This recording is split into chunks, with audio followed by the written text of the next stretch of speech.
for years and years and hundreds of years. It's going just like this. I have great respect for President Xi, by the way. So I'm not blaming them. I'm not blaming Mexico. I'm not blaming anybody. I'm blaming us because we did such a poor job for so many years. I'm not just talking about President Obama. I'm talking about many, many, many presidents for 30 years, 35 years. But World Trade Organization makes it almost impossible for us to do good business. We lose the cases. We don't have the judges. We have a minority of judges. It's almost as bad as the Ninth Circuit. Nothing's as bad as the Ninth Circuit. It's almost as bad. Speaking of that, DACA is going to be put back into the Ninth Circuit. You know, we tried to get it moved quickly because we'd like to help DACA. I think everybody in this room wants to help with DACA. But the Supreme Court just ruled that it has to go through the normal channel, so it's going back in, and there won't be any surprise. I mean, it's really sad when every single case filed against us is in the Ninth Circuit. We lose, we lose, we lose, and then we do fine in the Supreme Court. But what does that tell you about our court system? It's a very, very sad thing. So DACA is going back, and we'll see what happens from there. So we want fair trade deals. We want reciprocal trade deals. Scott Walker has a wonderful company called Harley-Davidson in Wisconsin, right? Cycle to India, as an example. They have to pay 100% tax, 100%. Now, the Prime Minister, who I think is a fantastic man, called me the other day. He said, we are lowering it to 50%. I said, okay, but so far we're getting nothing. So we get nothing. He gets 50, and they think we're doing, like they're doing us a favor. That's not a favor. And you know what I'm talking about. It's a great company. When I spoke with your chairman or the president of Harley, they weren't even asking for it because they've been ripped off with trade so long that they were surprised that I brought it up. I'm the one that's pushing it more than they are. But it's unfair. And India sells us a lot of motorbikes. So when they have a motorbike, a big number, by the way. They have a company that does a lot of business. So they have a motorcycle or a motorbike that comes into our country. The number is 0. We get 0. They get 100%. Brought down to 75, brought down now to 50. Okay. And I wasn't sure. He said it so beautifully. He's a beautiful man. And he said, I just want to inform you that we have reduced it to 75, but we have further reduced it to 50. And I said, what do I say? Am I supposed to be thrilled? And that's not good for you people, especially as governors. It's just not right. And we have many deals like that. Now, with all of that being said, let's talk China. Because China, we probably lost $504 billion last year on trade. $504 billion. I think that President Xi is unique. He's helping us with North Korea, who, by the way, wants to talk. As of last night, you heard that. They want to talk. And we want to talk also only under the right conditions. Otherwise, we're not talking. You know, they've been talking for 25 years. Other presidents should have solved this problem long before I got here. And they've been talking for 25 years. And you know what happened? Nothing. The Clinton administration spent billions and billions of dollars. They gave them billions. They built things for them. They went out of their way, and the day after the agreement was signed, they continued with nuclear research. It was horrible. The Bush administration did nothing, both. The Obama administration wanted to do something. He told me it's the single biggest problem that this country has. But they didn't do anything. And it would have been much easier in those days than it is now. I think most people understand that. But we've been very tough with them. China's been good, but they haven't been great. China has really done more probably than they've ever done because of my relationship. We have a very good relationship. But President Xi is for China, and I'm for the United States. And Russia is behaving badly because Russia is sending in what China is taking out. So China's doing pretty good numbers, but Russia is now sending a lot of stuff in. But I think they want to see it come to an end also. I think everybody does. Talking about tremendous potential loss of lives, numbers that nobody's ever even contemplated, never thought of. So they want to talk. First time, they want to talk. And we'll see what happens. That's my attitude. We'll see what happens. But something has to be done. Today I want to hear your ideas on a number of critical issues. But most importantly, we want to discuss the public safety in schools and public safety generally. But school safety, we can't have this go on. I'm grateful that Governor Rick Scott is here, and we thank him for his leadership in the aftermath of the terrible tragedy in Parkland, Florida. Horrible. Our nation is heartbroken. We continue to mourn the loss of so many precious, innocent young lives. These are incredible people. I visited a lot of them. But we'll turn our grief into action. We have to have action. We don't have any action. It happens. A week goes by, let's keep talking. Another week goes by, we keep talking. 2 months go by, all of a sudden everybody's off to the next subject. Then when it happens again, everybody's angry and let's start talking again. We gotta stop. By the way, bump stocks, we're writing that out. I'm writing that out myself. I don't care if Congress does it or not. I'm writing it out myself, okay? You put it into the machine gun category, which is what it is. It becomes essentially a machine gun, and nobody's going to be able. It's going to be very hard to get them. So we're writing out bump stocks. But we have to take steps to harden our schools so that they're less vulnerable to attack. This includes allowing well-trained and certified school personnel to carry concealed firearm. At some point, you need volume. Now, I don't know that a school is going to be able to hire 100 security guards that are armed. Plus, you know, I got to watch some deputy sheriffs performing this weekend. They weren't exactly Medal of Honor winners, all right? The way they performed was, frankly, disgusting. They were listening to what was going on. The one in particular, he was early. Then you had 3 others that probably a similar deal a little bit later, but a similar kind of a thing. You know, I really believe, you don't know until you test it, but I think I really believe I'd run in there even if I didn't have a weapon. And I think most of the people in this room would have done that too, because I know most of you.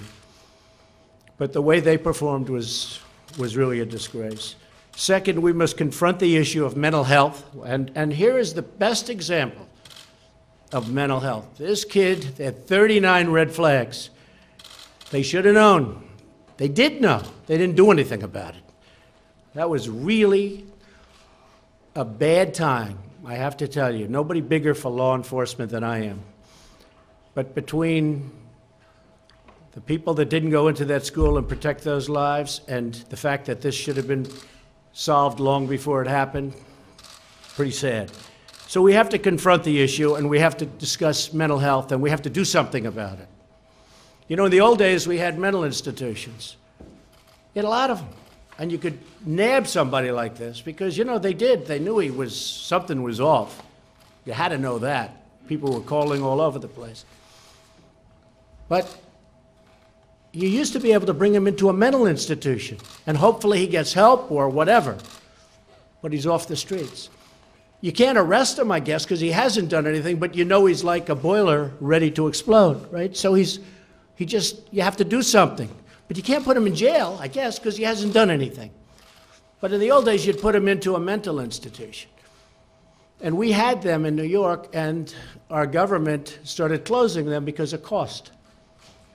And we're going to have to start talking about mental institutions, because a lot of the folks in this room closed their mental institutions also. So we have no halfway. We have nothing between a prison and leaving him at his house, which we can't do anymore. So I think you folks have to start thinking about that. Third, we have to improve our early warning response system so that when friends, family, and neighbors do warn the authorities about a violent or dangerous individual, action is taken quickly and decisively. Look, you had the one mother, if you remember, in Connecticut, how horrible that was. She was begging to take her son in and help him do something, anything. He's so dangerous, and nobody really listened to her. And he ended up killing her, and then the rest, you know what happened? It was a horror. But she was begging to do something about her own son. Recently, you had a grandmother that got to see the notes of her grandchild, and she reported him, and they nabbed him. He was ready to go in for a school, it looked like. She reported him. And there, the law enforcement did a very good job. Fourth, we must pursue common sense measures that protect the constitutional rights of law-abiding Americans while keeping guns out of the hands of those who pose a threat to themselves and to others. And fifth, we must strive to create a culture in our country that cherishes life and condemns violence and embraces dignity. Now, with all of that, over the weekend, I cannot believe the press didn't find this out. I can't believe it. I think they're getting a little bit, I could never use the word lazy. You don't want to say that. We don't want to give them any more enthusiasm than they already have. But I can't believe they didn't figure this one. Because I had lunch with Wayne LaPierre, Chris Cox, and David Lehman of the NRA. And I want to tell you, they want to do something. And I said, fellas, we got to do something. It's too long now. We got to do something.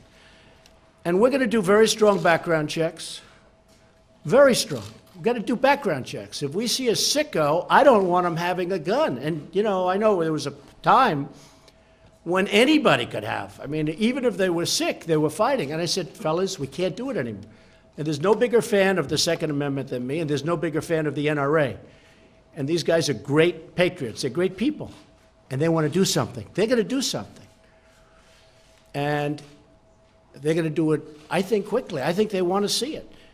But we don't want to have sick people having the right to have a gun. Plus, when we see somebody is sick, like this guy, when the police went to see him, they didn't do a good job, but they have restrictions on what they can do. We got to give them immediate access to taking those guns away so that they don't just leave and he sit there with 7 different weapons. Got to give them immediate access. Don't worry, you're not going to get any. You won't, don't worry about the NRA, they're on our side. You guys, half of you are so afraid of the NRA. There's nothing to be afraid of. And you know what, if they're not with you, we have to fight them every once in a while, that's okay.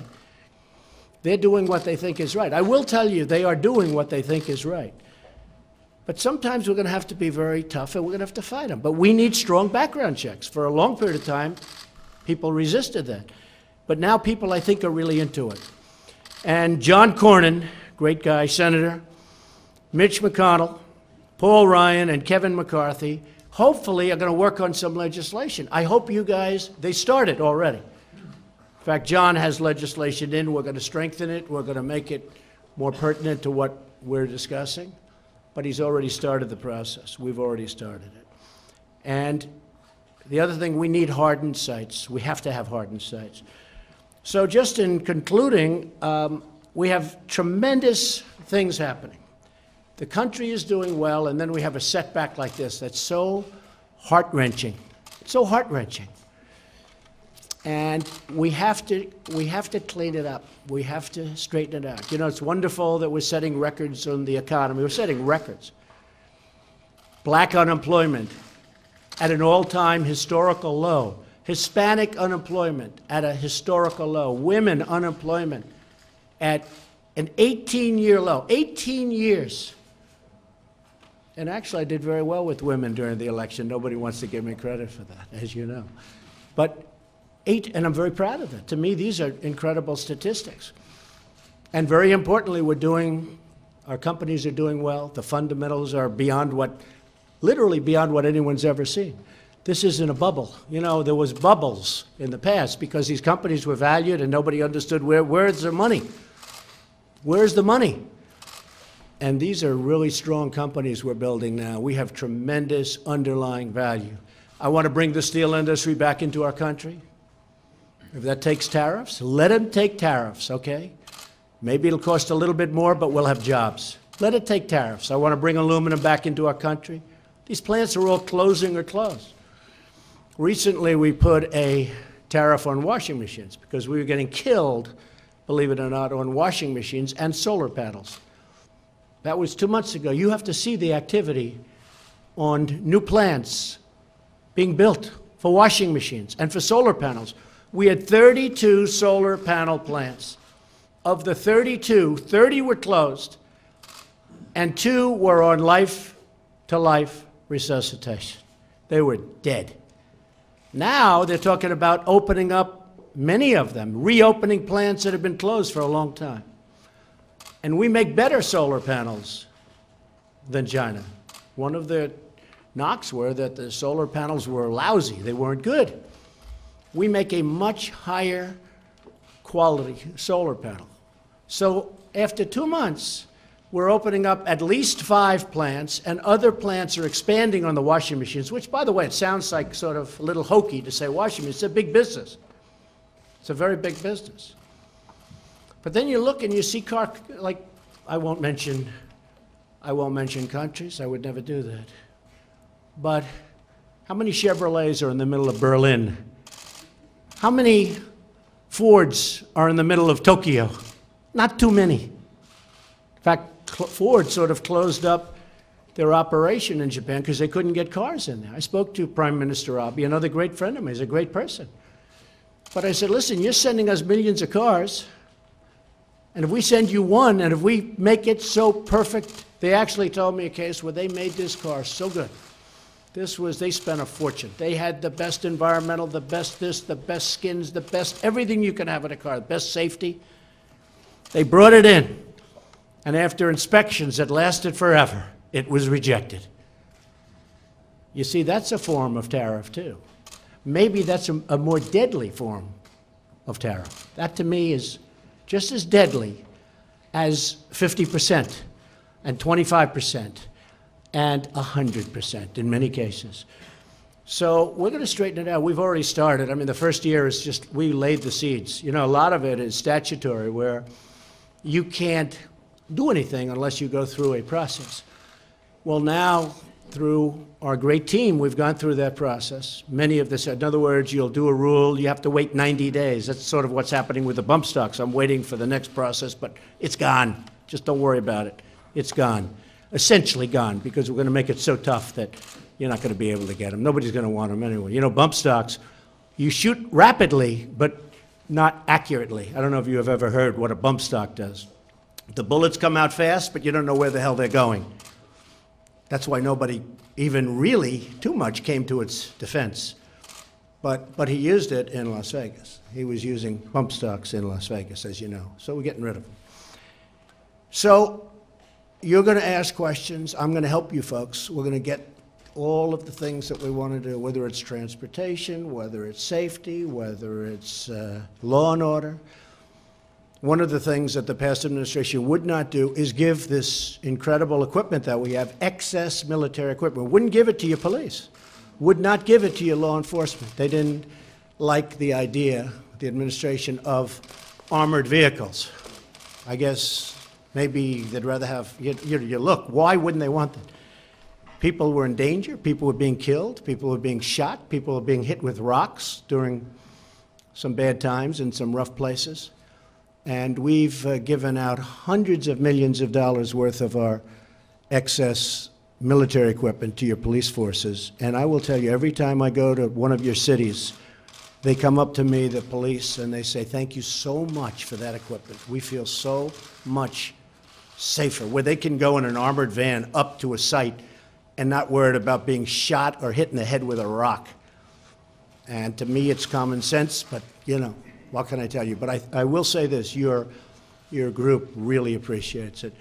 So with that, I'm going to ask Brian to say a couple of words, and then we'll go around. We'll take some questions. Maybe we'll have Rick Scott come up second. And I'm here as long as you need me. Let's get it all out.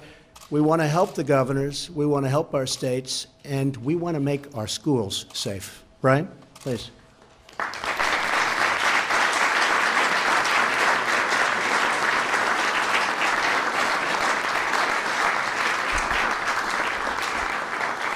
Mr. President, thank you. And I truly appreciate you. I appreciate all the members of the Cabinet.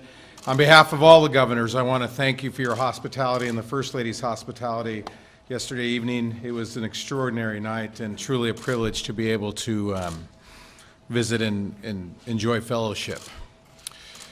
Mr. President, I appreciate again your having us all today. We can talk about issues with regard to infrastructure, workforce development, combating opioids, prison reform, agriculture, healthcare, workforce, all these different issues, and those are things that we all need to talk about. But the issue of the day is school safety, is public safety, Mr. President. You know, I shared this last night, Mr. President, after the massacre in Las Vegas, the mass shooting, where we lost 58 people, over 500 people were injured. This was a person who used those bump stocks, and I personally want to thank you for taking action to eliminate those, because it essentially was a killing field down there where we had 20,000 people who were simply helpless. And that is an important first step. You mentioned in your remarks school safety and public safety, and we need to have this national conversation with regard to what we're going to do. I suppose you were looking for some suggestions, some ideas, and it'll come in the form of questions as well, but I would suggest, Mr. President, with regard to the scope of the FBI background checks, if we could broaden those, Mr. President, because I know in my state, our background checks are much broader. When we do an FBI background check, it does not include an adjudication of mental illness. It does not include an adjudication of a domestic violence protection order or a conviction for domestic violence. I think those are things that absolutely need to be included, and there are other categories that would be included in an expansion of FBI background checks. We talked about this at dinner with regard to Governor Scott, and again, my heart goes out to you and to the victims there in Florida and Texas and everywhere else where this has happened. And we need to have this national conversation. We need to bring the strength, the wisdom of all the governors and everyone else across the country to have this conversation. Something else that we have done in Nevada with regard to school safety is I included in my budget more money for social workers in the schools. We've had shootings where we've had bullied students that didn't have access to resources at the schools, so now we have a social worker in every school. So somebody come to that, Mr. President. We talked about that last night, and that's something else that we can do. But again, having a room together like this, there's no problem that we cannot solve. Every one of us brings a unique experience that we can come to solve this problem. You're right, Mr. President, as a parent of a daughter who attends a middle school where there was simply a rumor that something could happen, and one day later, half the school was absent. We can't have parents living in fear. We can't have students living in fear. They can't teach. The kids can't learn, and it's just no way for our education system to operate. So I know that I'm going to offer my experience to you, Mr. President, and I think I can speak for all the governors of the United States of America that we're here to solve this problem once and for all. You are right. We need to take action now. The status quo is unacceptable. So with that, God bless you, Mr. President. God bless our great country. Thank you.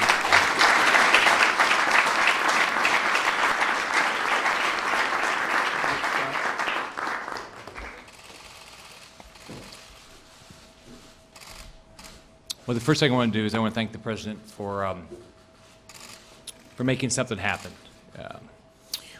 All of us as governors know, in any jobs we've had, you have to get something done. If you, anybody that's gone through one of these, and if you've gone to the funeral of a 14-year-old girl that her parents just loved her, you know that you have to make a change. So what we've done in the last, I guess it's a little less than 2 weeks, we've looked at what other governors have done. We've brought people together. I'm very appreciative of what the President's done by bringing us all together to talk about this, and also what he did last week by bringing people together, because it's created momentum to make sure something happens this time, that we don't go through this and nothing happen. So in our state, the way I've done this is I've broken it down into 3 things. Number one, we're going to have school safety. No parents in our state is going to say, I'm concerned whether my child can go to school safely. If you go to school in Florida, you're going to know that your child can come home safely. If you're a teacher, if you work in one of these schools, you're going to know you're going to come home safely. That's step one. We're going to spend $500 million. I have 2 weeks left in my legislative session. I'm not waiting for the federal government. We're going to invest $500 million. We're going to have significant law enforcement presence at every public school in our state. We've already been investing dollars in hardening our schools. We're not only going to invest a lot more state dollars, but we're going to say any local dollars that go to capital outlay by our school districts, the first thing all those dollars have to be spent on is school hardening. It's the most important thing we can do is harden these schools. So we're going to do it. Number two, and by the way it's going to happen is our sheriffs are going to oversee how all the money is spent to make sure that the money is spent the right way. There'll be a plan annually, and the money will be spent the right way. Number two, mental illness. We're going to have mental health counselors in every school to make sure that all of our students can go through counseling or meet with a mental health counselor as often as they want. We're going to do it. We're also going to have threat assessment teams. Virginia did that after their shooting. We're going to have that in all of our schools where you'll have children, families, juvenile justice, teachers, principals, local law enforcement all together and say, what are the threat assessments in our schools? We're going to do that. Next, we're going to invest more dollars in mental health in our Children and Families program. We do that around our state, but we're going to invest more dollars to make sure we have youth teams all around our state to help them. Finally, you're not going in Florida have access to a gun. If you're struggling with mental illness, are you going to make violent threats? You're not going to have access to a gun in our state. You shouldn't have access to a gun, and you're not. So what we're going to do is we're going to have a violent threat restraining order that a family member, a mental health individual, or law enforcement can go to the court system. There'll be due process, but they can make sure that you don't have access to a gun. If you've been involuntarily committed because you're a threat to yourself or others, you will not have access to a gun. You'll have to give those guns up. There'll be due process. You can get those guns back, but we're going to make sure that doesn't happen. We're going to make sure as you do background checks, all this information is out there so we can make sure we know who has the guns.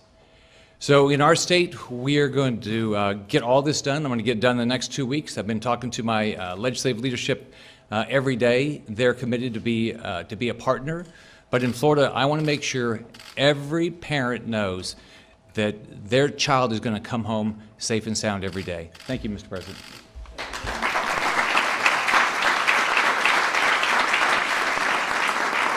Thank you, Rick, and thank you, Brian, very much. Great job you've done, too, as chairman. Thank you. Kay, would you like to say, I think I can bring this over. It might be easier just to pass this around. Kay? Thank you, Mr. President. Like you, I believe that the local officials have an awful lot of insight into what each school needs to provide public school safety. So as I mentioned a little earlier to this group, Mr. President, I suggested that we give our local folks a list of things that they can do quickly, like limit the number of entrances that a school has to enter the building, and then equip every child above the 6th grade with a chip-activated card to enter that entrance. And also, you can consider putting in a metal detector at 1 or 2 or 3 entrances, since you're limiting the number of entrances. Also, a surveillance system.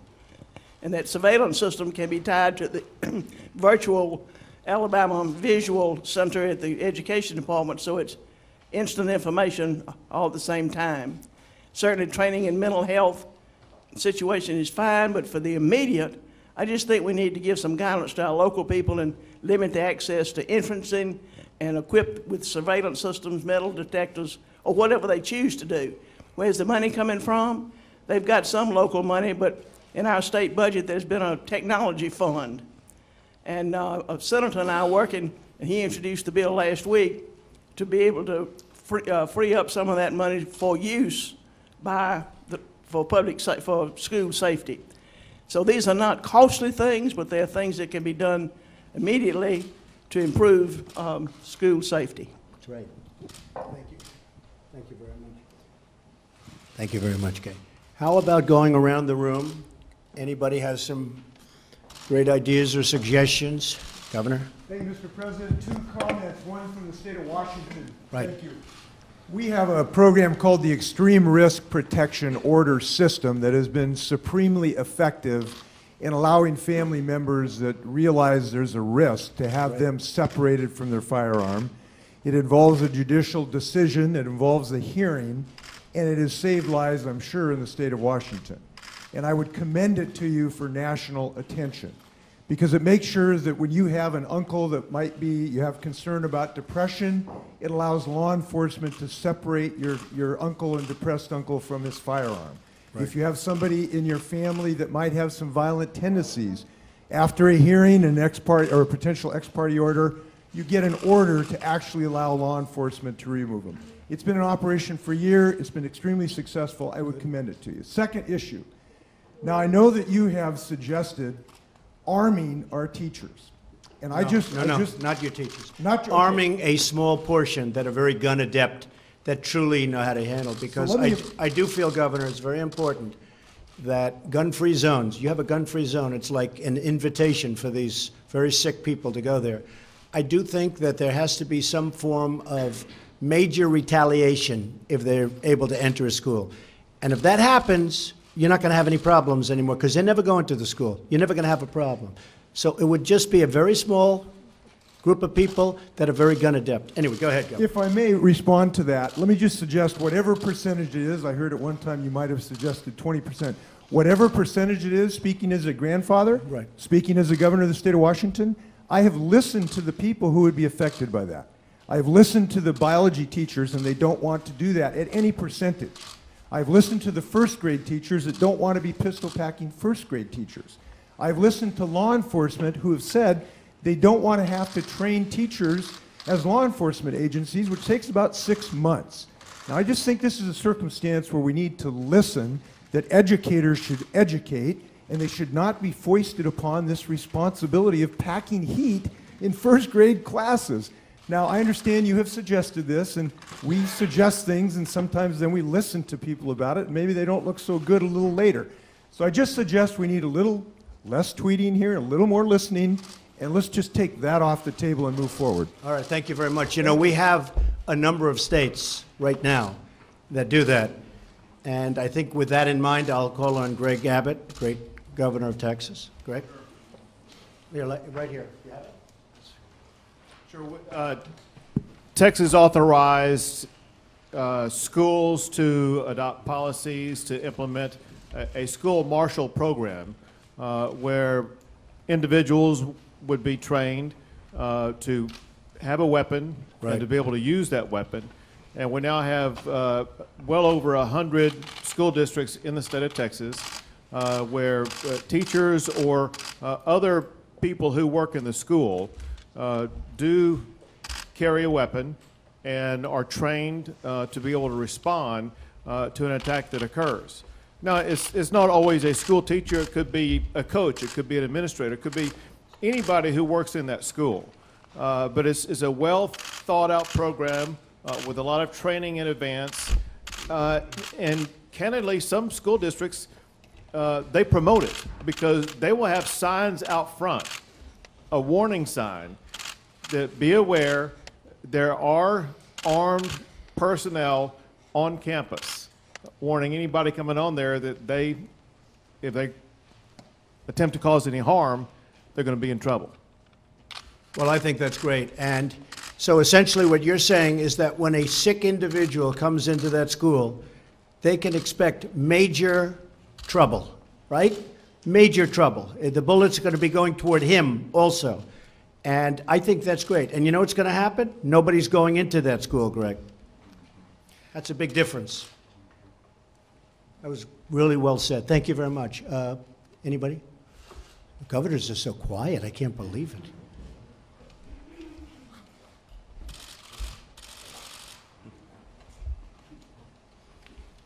Mr. President. So well behaved today. I can't believe this. We'll start acting up soon. Mr. President, I just want to say that in Arkansas we have a very similar situation or program as what Greg has described in Texas. I have the belief that no teacher should be compelled, and most of them want to teach and focus on that, but others are concerned about their students and have training and specific capacity, as you've described, and so we have licensed certain school districts and those who want to be trained more significantly so that they can handle an active shooter situation. And so we have over 13 schools in Arkansas that can't afford a school resource officer. They prefer to have those either in the classroom or assistant coach or someone that would have a response capability. And that's the key thing. So that flexibility, I think what the governors want to say is that there can't be necessarily a national security plan, but the states can develop this. And we did make some recommendations back in 2012, though, in reference to federal grants. Some of the biggest expense is training. Some of the biggest expense will be hardening of our schools, as Governor Ivey suggested. And so I hope that your Department of Homeland Security and looking at some of the grants that come from DHS in terms of security fighting terrorists, some of that money can be utilized by local jurisdictions as well for the protection of #1 priority of protecting our students and our schools. Yes, and Governor, you know how well we're doing. You know, it's a never-ending quest, but with respect to MS-13, and these people are really causing havoc in certain communities, and with school children and people walking home from school, what's going on, and we're moving them out by the thousands, but we have to get immigration laws that allow us to do what we have to be able to do. They are so soft. No country in the world has immigration laws so soft like we do. So that's also a part of it. I appreciate what you said. Thank you very much, Governor. Yes, Paul? Mr. President, I would ask that you address the Congress and ask them to look at the HIPAA laws, particularly with mental illness, because we need help from the federal government to loosen up the law so that we can do the truly good background checks on people. Good, and that's what we're going to be doing. And as you know, Paul, we're really, I think, going to have the support of the NRA having to do with background checks, very strong background checks, and a very heavy section on mental health, far different than what we've had in the past. Thank you, Paul. Yes, ma'am. Yes. Thank you, Mr. President, for allowing us as governors to participate and give our perspectives, as each of our states are different. And as I've thanked you before, this was not something that we were engaged in before with previous administration.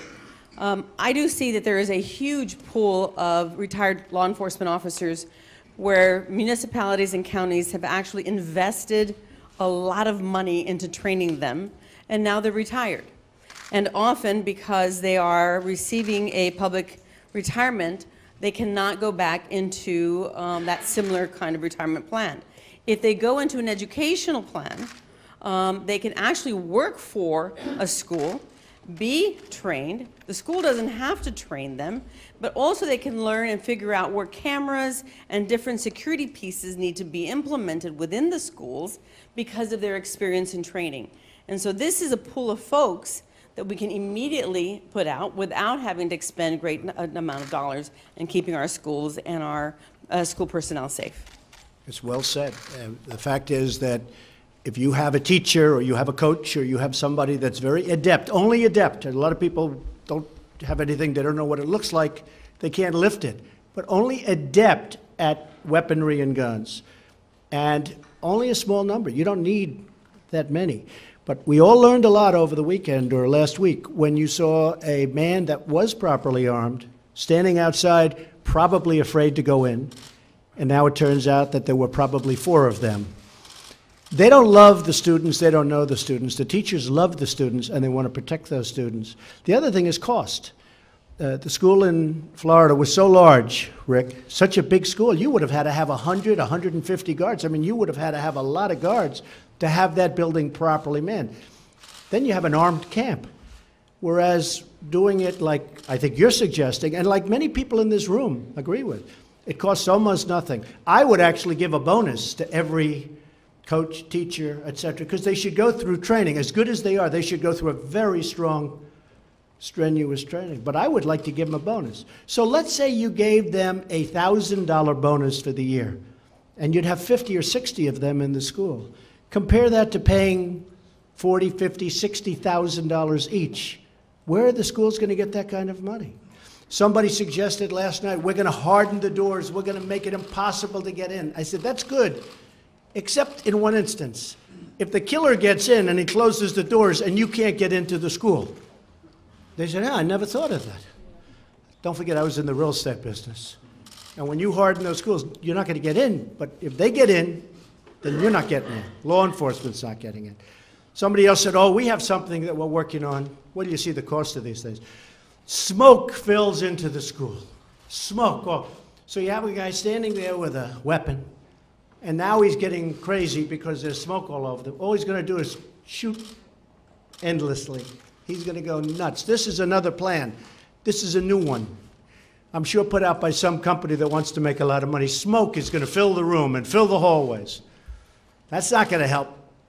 And then law enforcement's going to go and fight through the smoke. They're not going to know what they're shooting. This is a serious plan.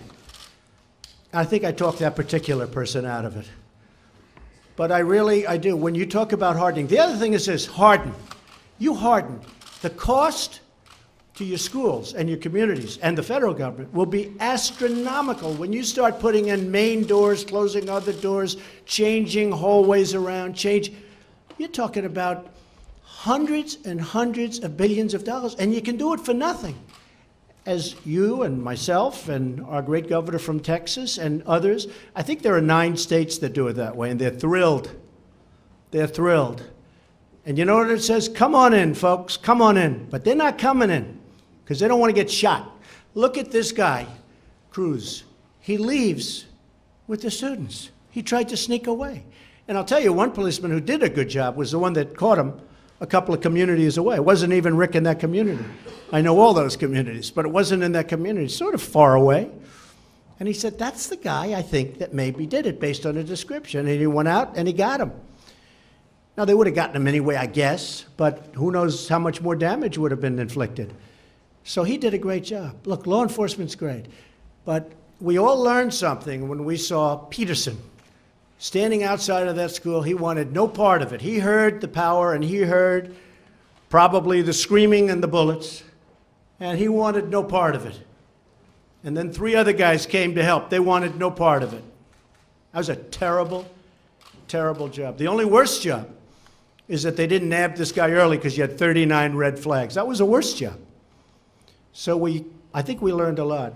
But if you don't have retribution, if you're not going to do something very serious to these guys when they walk in, they're going to keep walking in. You're going to have this all the time. You're going to have it. They have to know. They walk in, they're going to probably end up dead. And if they know they're going to end up dead, they're not going into that school. Question? Yes, Matt? I don't beg to differ with most of what has been said here, but most of what we're talking about are things that are costly, have monetary cost. I do think it's important for us to start at every level, with your office, with our respective offices as well, to seize the bully pulpits that we have to talk about the culture in this society. And I would challenge those in the media who would want to mock and ridicule this, and would want to say that anybody who advocates for this, to find some fault in that person as a reason why that person should not be the one advocating for a higher level of moral authority or higher mores. To think twice, because these are your children and grandchildren as well. And when we mock and ridicule the very foundational principles that this nation was built upon, where you treat people the way you'd want to be treated, where you respect human life, where you respect the dignity of women and of children and of people who we have increasingly degraded in our society. This culture of death is becoming pervasive. And if it's not addressed by all the imperfect people in this room with a sense of purpose and a sense of aspiration, I think we're going to see a continued trajectory that's not good. Many things have not changed. There have always been guns, and there were fewer restrictions. There have always been guns in homes and fewer rules. It isn't to say that these rules and these restrictions are necessarily bad. But what has changed is what we do or don't do as it relates to acknowledging the value and the dignity of every human life. And when you couple that with the number of psychiatric drugs that are increasingly systemic and that have very severe warnings associated with them related to depression and suicidal thoughts, you put all these things in a mess, and no one among us is bold enough or willing to step up and challenge the fact that this is a problem. This is why it goes unchecked. And I would call on you, sir, as I'm calling on my fellow governors and myself, to seize the opportunities we have to call America to higher action as it relates to our mores. Thank you. Thank you, Matt, and that's why we're here. And I think, you know, I don't know if it's going to be mentioned, but you have to also look at videos. They're vicious. You look at some of these videos. I mean, I don't know what this does to a young kid's mind, somebody growing up and forming and looking at videos where people are just being blown away left and right. The internet, movies. You look at these movies that are out today. I see just by a commercial the level of craziness and viciousness in the movies. I think we have to look at that too. Maybe we have to put a rating system on that. They have a rating system for other subjects. Maybe we have to do a rating system for that. But it has to have an impact on, it doesn't take many minds. If it was 1% or less, that's a lot. It's all it takes. It just takes one person to do tremendous damage. So I think it's something we have to look at also. Question? Yes, Governor. Mr. President, again, thank you for having us. I approach this certainly as a governor. I approach it as a gun owner. That 11-year-old son got his first deer this past fall. He's a good boy. I approach it as a victim. I had a nephew shot and killed, an 11-year-old on a playground. I approach it as a parent with 3 young kids saying, just like every other parent, grandparent, we need to do everything we can to keep our kids safe. I think parenthetically, sometimes the language that we use can help define some things. That certainly understand the idea of hardening schools, but that seems like we're hardening potential military targets. I think we as leaders need to be saying we're going to do everything we can to make that school safe for the kids. I think that there are steps, and many of them you begin to reference, that we could take that could make a difference. If we can look at this as a public health issue. You mentioned the NICS system. We can improve the instant check system. And we also know about a quarter of the guns that are sold don't even get into that system. So a universal background check. We know that 10% of our homicides each year are in intimate relationships. So the orders of protection, the domestic violence, making sure that's in NICS. As Governor Scott mentioned, red flag laws. Making sure that law enforcement and families have a way, still using due process, to actually remove guns from people that might be that imminent threat. Right. I applaud you on bump stocks. That's one of those things that there is no other reason. And we could certainly look at the higher magazine capacity as well as one of those things that you probably don't need. And I encourage you as you go on the path of looking at what you can do in schools. I used to be Attorney General and ran the Law Enforcement Academy too, and graduate these peace officers each and every year. I want to make sure if somebody is armed in a school, that they have that training, that we know that he or she, it's much more, as I think you recognize, than just carrying concealed, that they have that training that I as a parent can say that this person under pressure will know what to do with a firearm before we start introducing the firearms into our schools. I think we're at a unique, hopefully we're at a unique moment where certainly, as I said, 43 times since I've been governor, been asked to lower the flags. 12 of them have been for mass shootings in the last 5 years.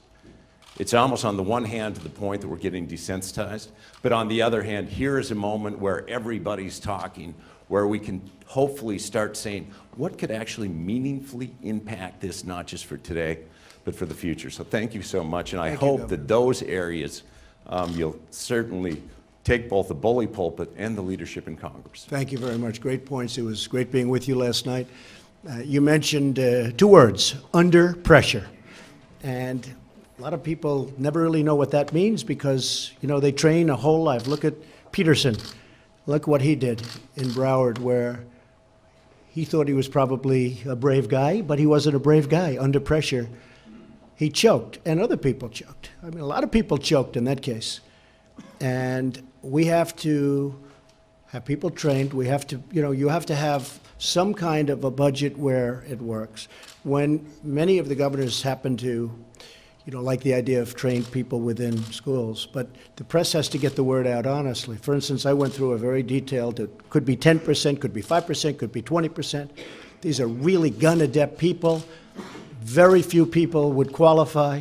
On top of being gun adept, they have to go to school and they have to learn, and maybe there'll be a bonus given to those people, and maybe there should be, frankly, because they should go on a yearly basis to school.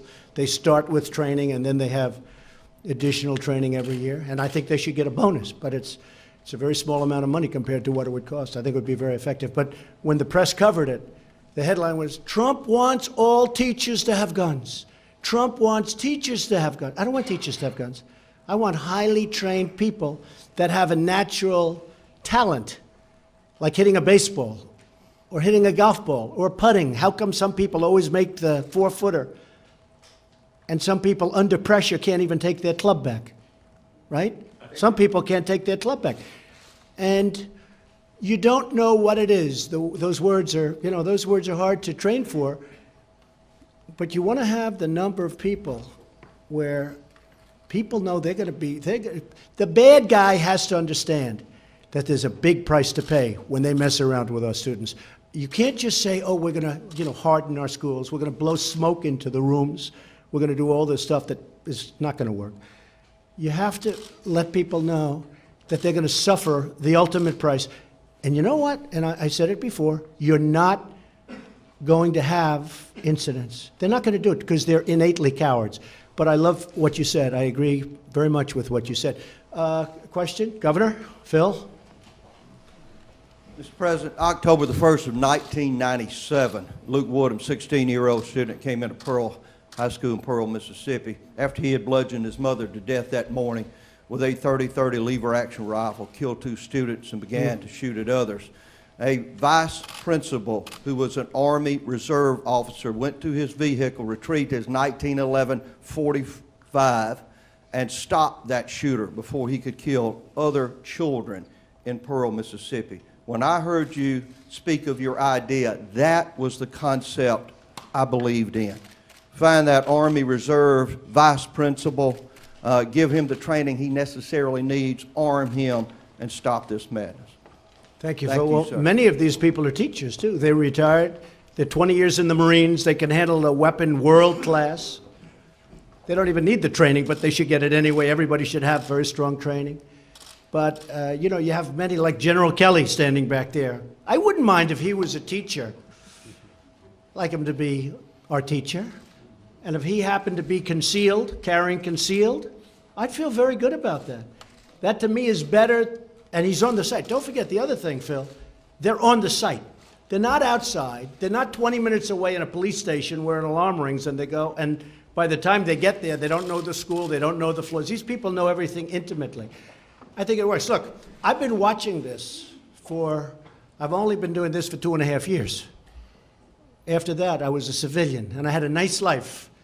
I had a very easy, nice, beautiful life. I actually got great press. I was the king of getting good press, Governor. You know that? It was only when I did this that I got bad press. But you know what? I've been watching this, folks, from a different slant. Many of you, most of you, have been politicians for a long time. I've been watching you, I've been watching everybody for 30 years. I've been watching this situation. Nothing's done. It's the same thing. Nothing's done. They have a meeting, they all go home. 2 weeks later, it's a little bit sadly, and I hate to say it, other than the parents who are so devastated and the families that are so badly affected and the people that were hit. Nobody ever talks about the wounded. They talk about the 17 dead, but I saw people that were so seriously wounded. Nobody ever talks. The maniac on the West Side Highway that ran over 8 people, they keep saying he killed 8 people. He just it's essentially a park. It's like a beautiful stretch along the Hudson River that I know so well. He's going down 80 miles an hour down the West Side Highway, and he said, hey, look at those people. I'm going to turn it. And he killed 8 people. What they don't talk about are the 14 people that were devastated.